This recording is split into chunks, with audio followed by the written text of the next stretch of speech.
दोस्तों, आज की इस वीडियो के अंदर मैं आपको बताऊंगा जीएसटी पोर्टल पर एक नई एडवाइजरी जो है वो जारी की गई है और आज की डेट में ही है 19 जुलाई 2025 को। और ये एडवाइजरी है टेबल नंबर 3.2 जो जीएसटीआर 3B के अंदर होती है। तो इसमें देखेंगे कि advisory on reporting value in table 3.2 of GSTR 3B। तो इसमें मेजर जो होते हैं 4 इन्होंने क्वेश्चन के आंसर दिए हैं और बाकी ये जो पैराग्राफ है ये तो आज से पहले जो भी अमेंडमेंट हुआ था कि हम कब से इसको अप्लाई कर रहे थे, बीच में कुछ दिक्कत परेशानी हो रही है तो उसी का इन्होंने एक्सप्लेन किया है। तो लेकिन मेन इसमें जो इन्होंने 4 पॉइंट है वो यहाँ पर इन्होंने बताए हैं कि भाई 4 पॉइंट्स आपके क्या क्या इशू आएंगे, उसको रिजोल्व कैसे करना है। तो इसका थोड़ा सा अगर मैं आपको थ्योरी पोर्शन समझाऊँ तो यहाँ पर आप देखेंगे मैंने एक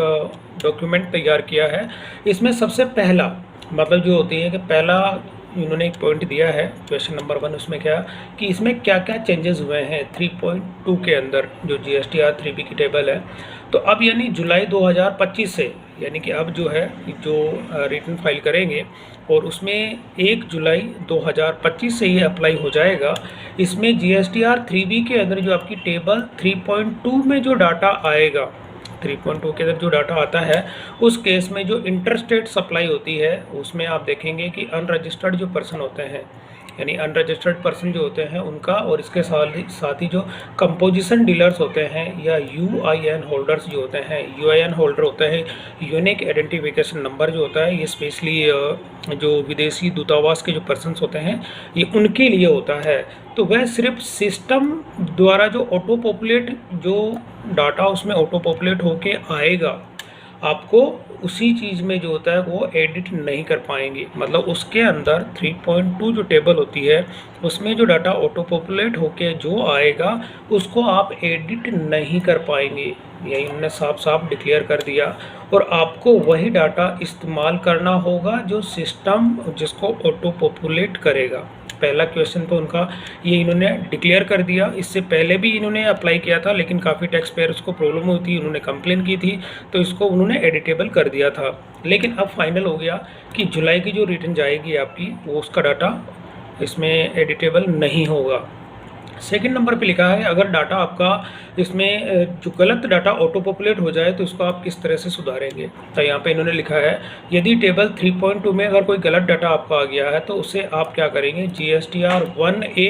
या आईएफएफ के माध्यम से अपनी अगली अवधि जो अभी आपकी टैक्स पीरियड की रहती है उसमें आप रेक्टिफाई करें और उसको सुधार कर सकते हैं। तो ये वाली चीज़ इन्होंने लिखी है कि भाई आपको जो चेंजेस करना होता है तो वो जीएसटीआर 1A के तहत आप इसमें अमेंडमेंट करेंगे। और इसमें क्या होता है अब रिपोर्टिंग, तीसरा पॉइंट उन्होंने लिखा है भाई सही जो होती है रिपोर्टिंग आप सुनिश्चित कैसे करेंगे कि आपकी जो रिपोर्टिंग है वो करेक्ट है। तो इसके लिए आपको क्या करना है, सुनिश्चित करें कि आपकी इंटरस्टेट सप्लाई जो होती है जानकारी आपकी जीएसटीआर 1 और जीएसटीआर 1A या आईएफएफ में जो दी गई हो। मतलब ये चीज़ आपको सबसे पहले आपको अच्छे से चेक करना है कि आपने जीएसटीआर 1 के अंदर जो डाटा आपने फिल किया है या अगर आपने जीएसटीआर 1A के अंदर कोई डाटा आपने उसमें अमेंडमेंट किया है, जो चेंजेस किया है, तो इसी के साथ आईएफएफ में जो इन्फॉर्मेशन दी है वो आपकी करेक्ट होनी चाहिए, ये आपको पहले ही चेक करना है। और अभी जो उसके बाद ही आपको क्या करना होता है कि तभी जानकारी सही तरीके से 3.2 जो होती है टेबल में आपको दिखेगी। मतलब ये तीनों जो होते हैं कि इन टेबल का डाटा ही आपके 3B के अंदर जो टेबल 3.2 है उसमें ऑटो पॉपुलेट होके आता है। अब इसमें ये होता है कि आपका जो जीएसटीआर 1A के माध्यम से आप डाटा कब तक बदल सकते हैं, एक यहाँ पे 4th नंबर का जो पॉइंट होता है। तो इसमें क्या होता है कि जब तक आप अपनी 3B फाइल नहीं करते हैं, मतलब 3B फाइल करने से पहले आप जीएसटीआर 1A के अंदर अपना डाटा जो होती है वो अमेंडमेंट कर सकते हैं या उसमें संशोधन कर सकते हैं, जो भी चेंजेस आपको करना होता है जीएसटीआर 1 जो अब आप फाइल कर देते हैं। तो अब आपके पास अल्टरनेट एक ऑप्शन देता है जीएसटीआर 1A, उसके अंदर डाटा आप अपडेट कर सकते हैं और जीएसटीआर 3B फाइल होने तक आप उसमें बदलाव कर सकते हैं। यानी कि जीएसटीआर 1A के जैसे आप जीएसटीआर 1 फाइल कर देते हैं, फिर आपका अगले दिन जो होती है जीएसटीआर 1A आपका जो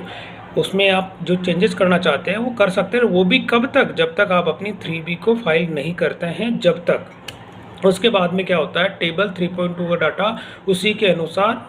बदल जाएगा। जैसे आप GSTR1A के अंदर चेंजेस करेंगे तो वो चेंजेस किया हुआ डाटा आपके 3B के अंदर टेबल 3.2 के अंदर वो ऑटो पॉपुलेट होके आ जाएगा। तो अब इसका सॉल्यूशन क्या है, फाइनल लास्ट जो होता है कि टेबल 3.2 जो डाटा ये 3.2 में जो डाटा आता है उसको आप खुद से नहीं डाल सकते, मतलब अगर आपको उसमें एडिट करना होगा तो अब आप नहीं कर पाएंगे। ये साफ साफ इन्होंने डिक्लेयर कर दिया। GSTR1 और IFF या GSTR1A में आपको डाटा जो होता है सही भरना अब जरूरी हो गया है, और गलती होने पर आप अपना जो डाटा अगर आप सुधारना करना चाहते हैं GSTR1 के अंदर, आपने कोई भी अगर डाटा आपको लगता है कि गलत हो गया तो आप GSTR1A में उसको सुधार कर सकते हैं, और 3B फाइलिंग से पहले आप इसमें चेंजेस कर सकते हैं। तो ये वाला जो होता है अब टेबल 3.2 की कंप्लीट जो चारों पॉइंट्स थे वो मैंने आप लोगों को यहाँ पे एक्सप्लेन कर दिया। तो अब यानी कि अगर अपनी रिटर्न फाइल करेंगे आप यहाँ पे जुलाई से, यानी कि अब ये जुलाई का जो टैक्स पीरियड होगा, यहाँ पे इन्होंने साफ साफ डिक्लेयर कर दिया कि अब जुलाई के जो होता है, देखिए यहाँ पे जुलाई 2025 का जो टैक्स पीरियड होगा उसके अंदर जो भी आपके GSTR 3B के अंदर टेबल 3.2 होती है, अगर मैं आपको दिखाऊं यहाँ पे तो वापस मैं अगर अपने डैशबोर्ड पे जाके आपको दिखा भी देता हूँ। जैसे यहाँ पे फाइल रिटर्न्स में जाता हूँ तो मैंने अभी अपनी जून मंथ की जो है GSTR 3B को मैंने फाइल कर दिया, और यहाँ पर मैं दिखा देता हूँ। जैसे मैंने किया सर्च, GSTR1 भी मेरी फाइल है और 3B भी मैंने अभी फाइल कर दी है। तो यहाँ पर मैं करता हूँ जैसे व्यू,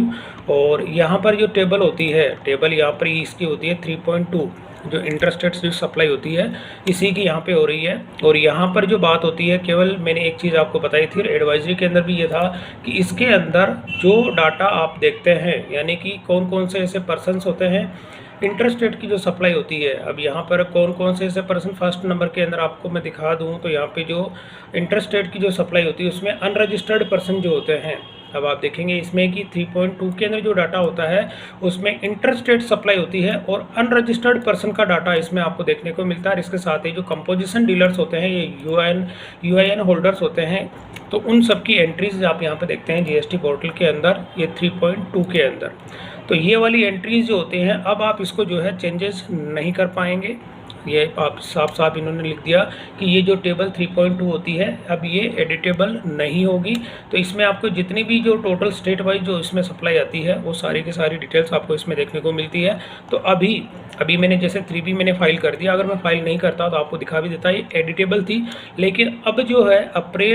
जुलाई का जो होता है, 1 जुलाई से जो इसकी आप रिटर्न फाइल करेंगे अगस्त के अंदर, तो ये वाला डाटा जो होता है इसमें जो ऑटो पॉपुलेट होके आ गया उसको आप चेंजेस नहीं कर पाएंगे। तो ये चीज़ होती है। और इसी के अंदर एक चीज़ होती है कि अगर आप मान के चलो कोई गलत अगर आपसे डाटा हो जाता है तो इसी के अंदर जब आपको GSTR1A होता है, जब आप अपनी GSTR1 फाइल कर देते हैं, अब जैसे मैं जून के अंदर दिखा देता हूँ, तो जब आप अपनी रिटर्न फाइल करते हैं GSTR1, तो GSTR1 जिस दिन आप फाइल करते हैं उस दिन आपकी GSTR1A की टेबल जो होती है इस तरह से डिसेबल रहती है, लेकिन अगले दिन आप इस टेबल को देखते हैं तो वो आपकी टेबल जो है इनेबल हो जाती है इस तरह से ये। और उसमें आप जो भी इसमें अगर जो गलतियाँ आपसे हो जाती है वो आप GSTR1A के अंदर उसको गलती को सुधार कर सकते हैं, और फिर इसमें जो आप चेंजेस करेंगे वही डाटा आपका 3B के अंदर ऑटो पॉपुलेट होके आएगा। तो दोस्तों ये था अभी GST पोर्टल ने हाल फिलहाल जो एडवाइजरी जारी की गई है आज की डेट के अंदर कि जुलाई मंथ से जो होती है आपकी ये GSTR 3B की जो टेबल 3.2 है वो नॉन एडिटेबल हो जाएगी। तो दोस्तों वीडियो पसंद आई तो इसे लाइक और शेयर जरूर करें और मेरे चैनल को सब्सक्राइब करना ना भूलें।